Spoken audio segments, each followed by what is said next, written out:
Hello student, तो कैसे हैं आप सभी। स्वागत है आपका फिर से। आज का जो हमारा वीडियो है उसमें हम जो फर्स्ट चैप्टर मैंने आपको कराया था पिछली वीडियो में चैलेंजेस ऑफ नेशन बिल्डिंग का, उसी के एमसीक्यू क्वेश्चंस है। ये एमसीक्यू क्वेश्चंस क्या हैं कि कुछ बारीक चीजें चैप्टर्स में रह जाती हैं, तो इस वीडियो के थ्रू या फिर इस एमसीक्यू क्वेश्चन के थ्रू मैं आपको वो चैप्टर पूरे तरीके से कंप्लीट कराऊंगा। तो चलिए फिर स्टार्ट करते हैं। देखिए, जो सबसे पहला क्वेश्चन है वो आपका ये है कि when Gujarat was carved out of Bombay. ठीक है, तो ये जो आप बॉम्बे नाम सुन रहे हैं, ये पहले बॉम्बे जो अभी के समय में आपने महाराष्ट्र सुना होगा, ये उसी का नाम है। तो पहले बॉम्बे था, बाद में क्या हुआ, ये महाराष्ट्र हुआ। ठीक है, इसी महाराष्ट्र को मतलब फिर बॉम्बे को कह लो आप, इसी बॉम्बे में से एक राज्य निकाला गया था। कौन सा था? गुजरात। और जो कि कब निकाला गया? 1960 में। ठीक है, ये क्वेश्चन एसआरसी के बाद का क्वेश्चन है, आप ये ध्यान देना, क्योंकि मैंने आपको जो पढ़ाया था स्टेट रीऑर्गेनाइजेशन कमीशन, तो मैंने क्या बताया था कि उसमें बहुत सारे स्टेट्स बनाए गए थे और वो जो बनाए गए हैं वो इसके बाद ही बनाए गए हैं। तो ये पहला क्वेश्चन आपका यही था कि बॉम्बे में से गुजरात को कब निकाला गया, तो इसका आंसर आपका 1960। ओके, नेक्स्ट क्वेश्चन पे चलते हैं। When Meghalaya was carved out of Assam. ठीक है, तो आसाम में से मेघालय कब निकाला गया, तो इसका आंसर आपका 1972। अब देखिए, एक बात आप ध्यान देना कि जो आप नॉर्थ ईस्ट के जितने भी स्टेट्स देखते हैं ना, वो ज्यादातर जो स्टेट्स हैं वो सभी के सभी आसाम में से ही निकाले गए हैं, और उसी में से एक निकाला गया आपका मेघालय, जो कि है 1972 में।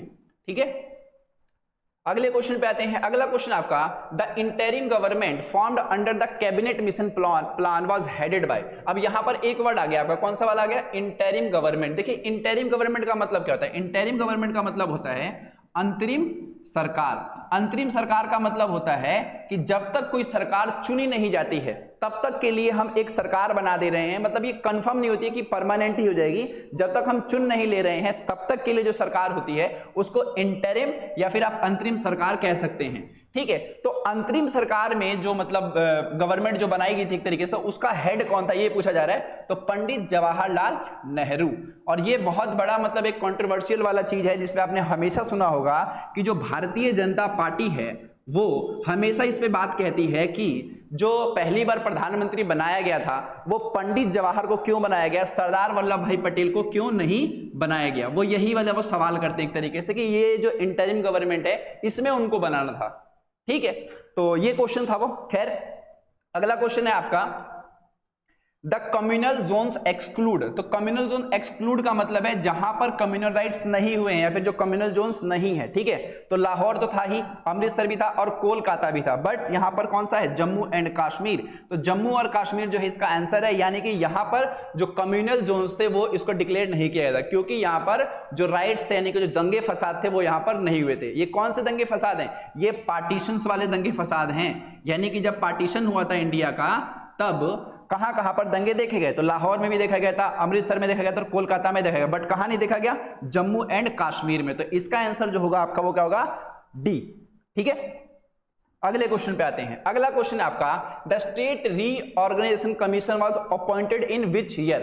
तो एसआरसी अपॉइंट कब हुआ? अगर आपने पिछली वीडियो देखी थी तो आपको पता होगा ये भी। तो इसका आंसर है 1953। ये ध्यान देना आपने कि यहां पर अपॉइंट लिखा हुआ है। ठीक है, इसकी रिपोर्ट नहीं लिखी है, क्योंकि रिपोर्ट का अलग है, पहले अपॉइंट होगा फिर ये काम करेंगे और फिर अपनी रिपोर्ट पेश करेंगे। ओके, तो अपॉइंट पूछा गया है तो इसीलिए इसका क्या होगा? 1953।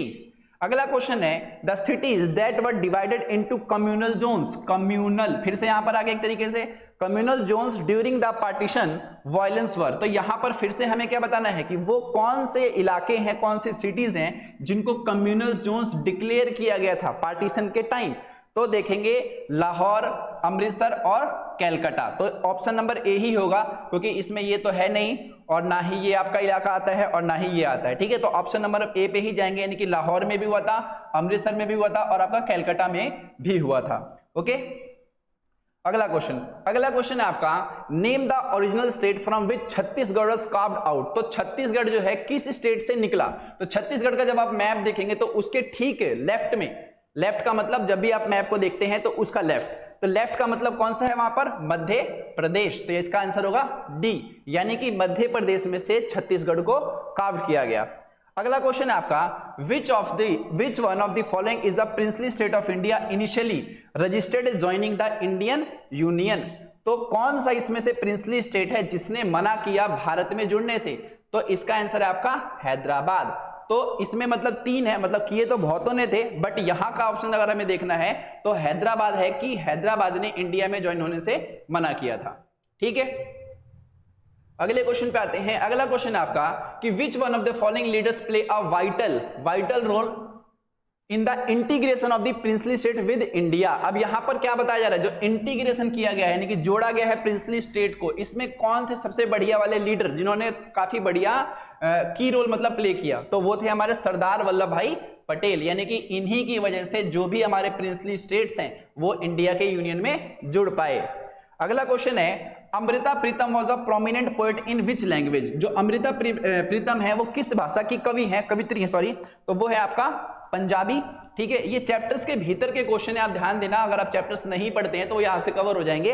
ओके, अगला क्वेश्चन है आपका Who among the following was known as the frontier Gandhi. ठीक है, आपने गांधी वर्ड पहले भी सुना होगा, तो यहां पर क्या पूछा जा रहा है, फ्रंटियर गांधी के नाम से किसको जाना जाता है? तो इसका आंसर है खान अब्दुल गफ्फार खान।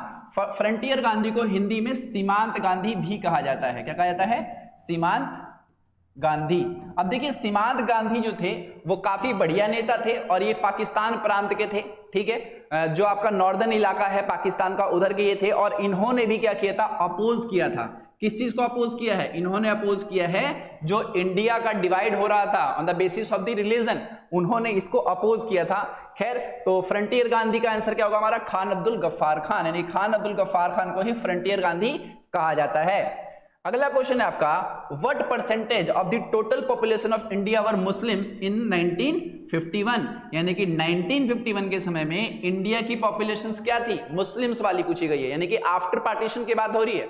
जब देखिए पार्टीशन हुआ तो मैंने क्या बताया था कि पार्टीशन के बाद हिंदुओं के लिए एक अलग देश बना इंडिया, मुस्लिम्स के लिए बना पाकिस्तान, बट 1951 में भी बहुत सारे मुस्लिम भारत में रह गए थे, ऐसे ही पाकिस्तान में हिंदू रह गए थे।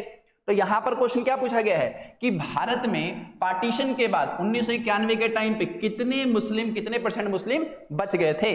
तो वो था आपका 12%। और आपके लिए एक वो क्वेश्चन ये है कि आपको ये बताना है कि अभी के समय में मुस्लिम पॉपुलेशन भारत में कितनी है। ओके, चलिए अगले क्वेश्चन पे चलते हैं। अगला क्वेश्चन है आपका when and by whom was Mahatma Gandhi assassinated. Assassinated का मतलब यहां पर उनकी हत्या किसने करी? तो इसका आंसर है 30 जनवरी 1948 नाथूराम गोडसे। ठीक है, इस बात को आपको ध्यान रखना है। 30 जनवरी 1948 नाथूराम गोडसे द्वारा महात्मा गांधी की हत्या करी गई थी। ठीक है, अगला क्वेश्चन है आपका the partition of dash and dash prove to be greatest tragedy of the division. अब यहां पर क्या पूछा गया कि कौन से 2 इलाके थे जहां की वजह से मतलब बहुत बड़ी मतलब ट्रेजेडी कहा जाता है, फिर बहुत बड़े दंगे वगैरह हुए, तो वो कौन से 2 इलाके थे जिनका पार्टीशन हुआ था? तो वो देखना है हमें। एक था आपका पंजाब और एक था आपका बंगाल। इस पंजाब के पास है पाकिस्तान अभी के समय का, ओके, और इस बंगाल के पास है अभी के समय का बांग्लादेश। ओके, तो ये जो 2 इलाके थे ये मुस्लिम बहुल क्षेत्र वाले इलाके थे। ठीक है, तो जो क्वेश्चन आता है कि किन 2 प्रांतों का बंटवारा किया गया एक तरीके से, या फिर सबसे ज्यादा कम्युनल राइट्स कहां पर देखे गए थे, तो उसका आंसर भी पंजाब और बंगाल ही आता है। ठीक है, चलिए अगला क्वेश्चन है आपका which was the first to declare his state as a independent nation. ये क्वेश्चन कंफर्म आता है और ये बहुत छोटा क्वेश्चन है, बच्चे इस पर बिल्कुल ध्यान नहीं देते हैं कि जितने भी प्रिंसली स्टेट्स थे उन प्रिंसली स्टेट्स में सबसे पहला कौन सा ऐसा प्रिंसली स्टेट था या फिर जो राजा था कहां का था जिसने बोला कि हम जो हैं अपने आप को इंडिपेंडेंट रखेंगे। तो उसका आंसर है आपका त्रावणकोर। क्या है? त्रावणकोर। अगला क्वेश्चन है आपका कि in which Congress session was the promise of the recognising states on a linguistic basis made. अगर आपने पिछली वीडियो देखी थी तो उसका आपको आंसर पता होगा। तो यहां पर क्या पूछा गया कि कांग्रेस का वो कौन सा सेशन था जिसमें वो लोग अग्रीड हुए थे कि प्रॉमिस किया था कि हम जो क्या करेंगे, जो राज्यों के नाम है फिर राज्यों का जो रिकॉग्नाइज किया जाएगा on the basis of linguistics से करेंगे। तो वो बताना है आपको। तो इसका आंसर आपका नागपुर सेशन। तो नागपुर सेशन जो आपका हुआ था कांग्रेस का, मतलब एक तरीके से सम्मेलन, उस सम्मेलन में इस बात को प्रॉमिस किया गया था कि जो भी स्टेट्स होंगे उनका नाम जो हम रखेंगे वो कौन से बेस पे रखेंगे, लिंग्विस्टिक बेसिस पे रखेंगे, यानी कि बोली जाने वाली भाषा के आधार पर रखेंगे। इसके लिए आपको एक और क्वेश्चन देता हूं मैं, आपको बताना है भाषा के आधार पर भारत का पहला राज्य कौन सा बना और कब बना। ओके, चलिए अगला क्वेश्चन है, dash is the first part of India where election were held in 1948 by adopting the principle of the universal adult franchise. अब यहां पर क्वेश्चन है यूनिवर्सल अडल्ट फ्रेंचाइजी, यानी कि पूछा जा रहा है कि भारत का वो कौन सा हिस्सा था जिसमें 1948 में यूनिवर्सल अडल्ट फ्रेंचाइजी के हिसाब से पहली बार वहां पर वोटिंग कराई गई थी। तो वो था आपका मणिपुर। जब मणिपुर के राजा के खिलाफ, मतलब राजा के खिलाफ आंदोलन स्टार्ट हुआ था जनता के द्वारा, तो जनता के लिए वोटिंग स्टार्ट करी गई और उसमें भारत में पहली बार इस चीज को अपनाया गया, यूनिवर्सल अडल्ट फ्रेंचाइजी को। यूनिवर्सल अडल्ट फ्रेंचाइजी क्या कहता है, तो इसका जो प्रिंसिपल है वो ये कहता है कि धर्म, जाति, भाषा, ये जो भी चीजें हैं, इन सबके भेदभाव के बिना सबको वोटिंग का राइट देना ही क्या है, यूनिवर्सल अडल्ट फ्रेंचाइजी है। तो इस आधार पर मणिपुर में पहली बार इलेक्शन हुए थे। कब हुए थे, 1948 में। अगला क्वेश्चन है, the demand was made to carve out, the demand is made to carve out Telugu speaking area of the dash province to create a new state called Andhra Pradesh. अब यहां पर क्या क्वेश्चन पूछा गया है कि ऐसा कौन सा इलाका था जिसमें से, जिस प्रोविंस से कार्व आउट करना था, निकालना था तेलुगु स्पीकिंग एरिया वाले को, तो उसका आंसर होगा हमारा मद्रास।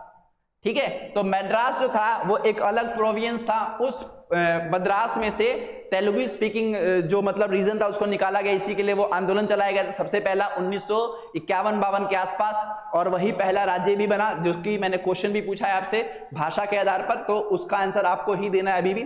खैर, इसका आंसर क्या है हमारा, मद्रास, यानी कि मद्रास वाले रीजन में से तेलुगु स्पीकिंग एरिया को कार्व आउट किया गया था। खैर, यहाँ पे मैंने आंसर दे दिया है आंध्र प्रदेश, तो अगर आप आगे तक आएंगे तो आप यहां से देख सकते हैं। चलिए अगला क्वेश्चन क्या है, when did the prime minister announce the creation of a separate state name Andhra Pradesh. ठीक है, तो यहां पर आंध्र प्रदेश को कब एक अलग राज्य बनाया गया, तो उसका आंसर आपका 1952। ओके, अगला क्वेश्चन है, when was the state reorganisation act passed. अब यहां पर क्वेश्चन क्या आ गया, देखिए पास्ड आ गया। ठीक है, तो दोनों क्वेश्चन याद है, एक जो सबसे पहला क्वेश्चन कराया था कि उसको लाया कब गया, तो लाया कब गया था 1953 में। ओके, और आफ्टर द 3 इयर्स 1956 में इन्होंने अपनी क्या करी, पहली रिपोर्ट को पेश किया। ओके, तो इसका आंसर क्या होगा, डी, यानी कि 1956। और इस रिपोर्ट में उन्होंने क्या बोला कि भारत के कितने राज्य होंगे, 14 स्टेट्स होंगे और 6 यूनियन टेरिटरी होंगे। ओके, चलिए अगला क्वेश्चन है आपका, who was the first home minister of the independent India. Independent India के पहले होम मिनिस्टर कौन थे, तो वो थे हमारे सरदार वल्लभ भाई पटेल। तो ये होम मिनिस्टर के साथ साथ में डेप्यूटी प्राइम मिनिस्टर भी थे, ये बात ध्यान रखना है आपको। अभी जो डेप्यूटी प्राइम मिनिस्टर की पोस्ट है वो अब हमारे भारत में अभी नहीं है, होम मिनिस्टर वाली पोस्ट है। और डेप्यूटी प्राइम मिनिस्टर की जो आखिरी जो पोस्ट चली थी वो चली थी 1977 से 80 के बीच में, जब चौधरी चरण सिंह, मोरारजी देसाई और बाबू जगजीवन राम, इनकी जब सरकार बनी थी, जनता पार्टी की सरकार। भारत में पहली बार ऐसा हुआ था जब कांग्रेस के अलावा किसी पार्टी ने सरकार बनाई थी, तब हमारे भारत में 2 डेप्यूटी प्राइम मिनिस्टर थे। ठीक है, तो वही एक टाइम था डेप्यूटी प्राइम मिनिस्टर का, उसके बाद तो वो हट ही गया, अभी दोबारा इसका इस्तेमाल नहीं हुआ है। खैर, तो भारत के पहले home minister of the independent India is Sardar Vallabhbhai Patel. अगला क्वेश्चन है, when was the Nagpur session of the Congress held. तो नागपुर सेशन कब हुआ था आपका, 1920 में, जिसमें क्या बताया गया था कि हम जो हैं राज्यों के जो नाम होंगे वो किस आधार पर रखेंगे, भाषा के आधार पर रखेंगे। ठीक है, तो आशा करता हूं आपको सारे क्वेश्चन समझ आ गए होंगे और हमने इस चैप्टर के इस एमसीक्यू के माध्यम से इस चैप्टर को भी कवर कर लिया। ठीक है, तो अगर आप आपने ये वीडियो देख ली और पिछली वीडियो देख ली जो मैंने इस चैप्टर पे ही बनाई है, तो आप ये समझिए कि पूरा का पूरा चैप्टर आपका कंप्लीट हो गया। ओके, तो मिलते हैं फिर अगली वीडियो में, तब तक के लिए गुड बाय। मद्रास से